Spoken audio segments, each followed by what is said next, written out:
Hello, and welcome to the recap of round 7. Our team is still playing, but it looks good right now, so I really hope that we win the match. So I finished my game earlier than the others, or a few others, which was good, and I finished my game in a draw with the black pieces. That's the game I'm planning to show you now. Let's see, you see the board? Yes. So, we played a Sicilian. And my opponent went for the bishop b5 check variation. Castle kingside, a6, and bishop d3, yes. So, white is planning to play c3, bishop c2, d4, and get this kind of setup. Let's see, I went for knight f6, rook e1, and e5. Locking down this pawn chain. c3, bishop e7, bishop c2, castles, d4. And now I'm not sure. Maybe made an inaccuracy here actually. Maybe the correct move is b5 directly. Or queen c7, because I was not sure if rook e8 is actually correct. Felt a bit slow. When white played a4, it was a bit harder for me to play b5. But okay, I played b6 instead. Knight bd2. And the knight is coming to c4. And here as well, I could have played bishop e7. But instead I went for queen c7, preventing knight c4. The downside of this move is that white can now take here and then play knight c4, if in some variations at least. So if I take with the pawn, I'm still stuck with this knight, but it should be playable. But I wanted to make a bit more space for myself, so I took with the knight first. And now an interesting move, queen e2, and I realized that I might get some problems with this pawn. And it's a bit hard to make b5, but I found an idea that I went for. So first bishop g4, just to create some weaknesses here. And then to d7. And now I found this idea, rook a7. And the idea is that if white takes, this did not happen. I double the rooks, bishop e5, I take the bishop, rook a5. And if the queen tries to protect the pawn, for example, queen b3, I play b5. And you see that the rook on a1 is hanging, so I will be able to regain the pawn.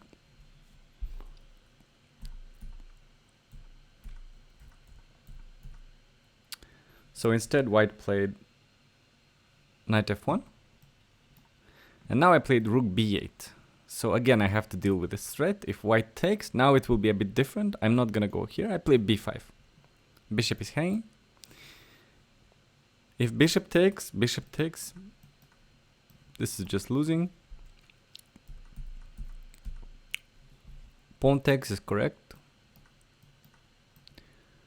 And white has compensation, but maybe even full compensation for the exchange. But my opponent did not play that. Instead, there was knight e3.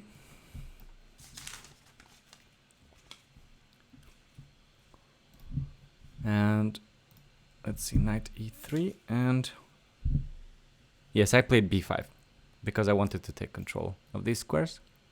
AB, exchange on a7, and c4, preventing my c4. So I was thinking that if I take, I will allow white's pieces to activate, and I didn't want to do that. Problem with b4 is that now I don't have so many things to play for, so I just have to defend for a long time. But I was thinking that I have a pretty solid position, so I should be able to defend this. b3 came, locking down the pawn chain. Let's see here. Bishop d6, yes, I wanted to protect this pawn. Also, sometimes the diagonal opens towards white's king. Rook d1 came. Queen c7, keeping everything protected here, and this as well, and this, protecting a lot of things.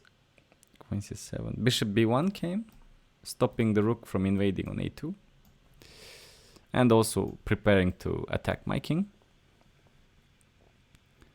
Bishop e6 came to make sure I have a nice central bishop here, with central control. Bishop b2 came. Okay, now white has these nice bishops here. Rook d8, fight for the d file. Rook d2. And now, if black is not careful, you can get in a bit of trouble here. So, actually, let me show you in one variation first. If white plays queen d2 instead, oh no, queen d3 maybe is even more correct. Bishop here, and if you take, yeah, that's the difference here, queen d3, and then if you take on e5, so black cannot take back because this is losing. Checkmate. But black can take the queen and then take the knight. And this should be better for black. But, yes, that's the difference. Yeah, queen d2. Queen d2 does not have that problem. Again, bishop here, bishop takes. And if rook takes, bishop takes. And now black lost a pawn. So queen d2 was actually an option, but my plan was to play rook d7. Now it's protected by many pieces here, so it shouldn't be a problem to move the bishop later. White decided to play with the rook instead. Rook d2. I played rook d7 anyway, and now rook d1. Okay, white did not want to play queen d1. Let's see here.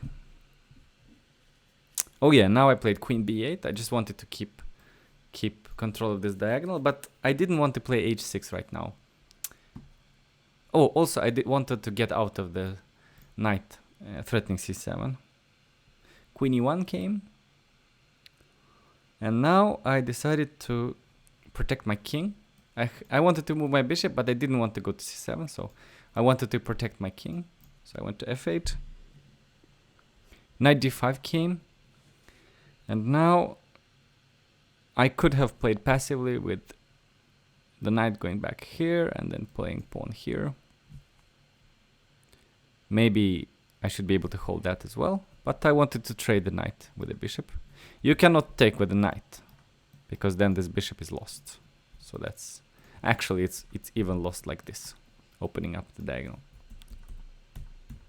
And in fact, this is what happened in the game. White managed to open this diagonal. Now white actually managed to create this pressure with both bishops. So now I had to be really careful here. But I was still hoping that my position is solid enough to hold. So I put the bishop back again. Now I have this control again. Queen h4. Putting pressure here. So now black has to be careful. For example, if I would play here, then bishop here, rook here, and now this nice tactic with the bishop. This is good to know if you get similar positions, that the knight is pinned and you can get nice tactics on h7. So that's something I wanted to avoid. So I played h6, taking some control here. So one thing that's important here is that white can attack on e5 with the bishop, rook, queen, and I can defend with bishop, rook, queen, and knight, if needed. But 3 defenders are already enough, and this bishop cannot attack on e5. The light squared bishop cannot attack on e5, which is good for me, so I'll be able to hold e5. So, I played h6, yes. h6, rook e1 came, and since I have enough protection here, I decided to protect against if white threatens to play queen g3 sometimes. Then I decided to go for king f8. Also, sometimes white plays bishop c1, bishop h6. Also a threat. Played king f8, and my opponent played g4, yes. So a bit of an attack happening here with g5 and trying to open the h file. This was a little bit scary. After thinking for a bit, I decided that my best setup is to put the knight on g8, taking control here. And rook e2 came, protecting the bishop, protecting the pawn. Now I think I played the correct move, g6, to take control of these two squares. And the reason is because if I would have played... Because what I was worried about was that the queen would somehow get in here, get into h7, sometimes to c8.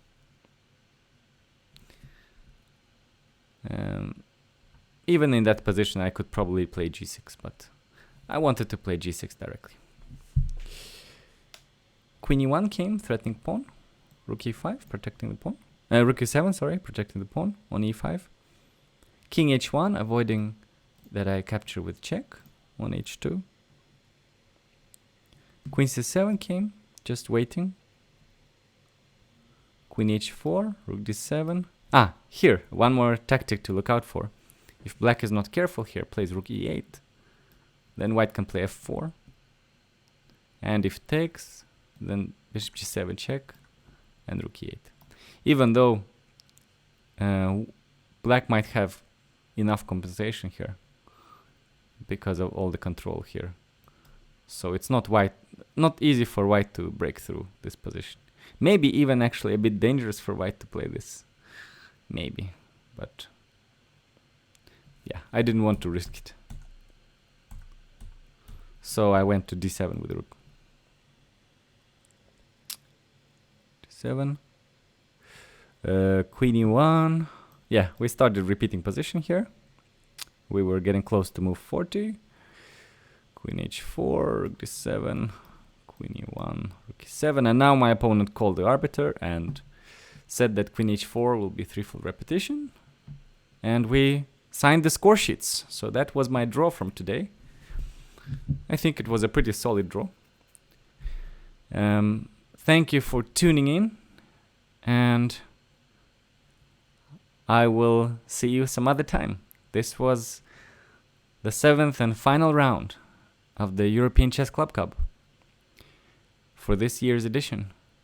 So thank you for watching this small series and see you sometime soon.